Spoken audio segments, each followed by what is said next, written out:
Hello guys! So, may bago naman kita sa bunga sideline. Mang-inject kita sang baboy. Sang vitamins B complex kag purga. So, ang aton nga client subong ay si Tita Nabel. So, shout out Tita Nabel. Salamat gid sa trust. So, 8 heads ang pigs ni Tita Nabel nga atong pagka-injeksyonan sang B-complex gamit ko ang bilamin.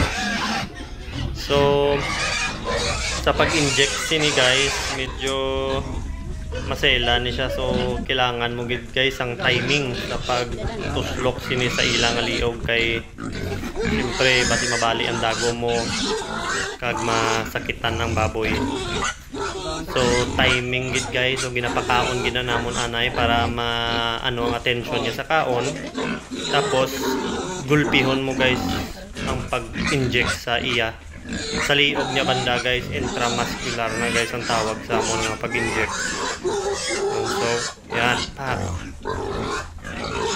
So, wala sa madutlan guys. Kaya nag-atras siya.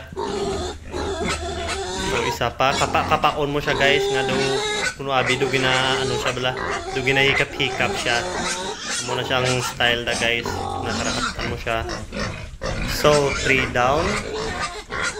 8 ang aton nga pagka-injekan diri guys. So, 1 ml per head ang atong gina-inject.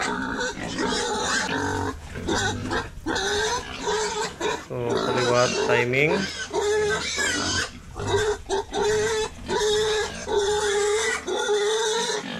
Inject. Tapos, yan. Namula na guys. So, I need naton guys i-injectan ng aton nga mga baboy sini dapat kada bulan kung pwede kay para magnami termi ang ilang nga kaon.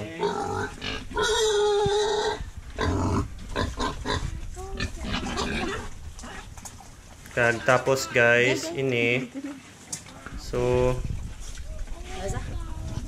amo ini ang aton nga bag-o nga sideline guys ang mang-inject sang mga baboy.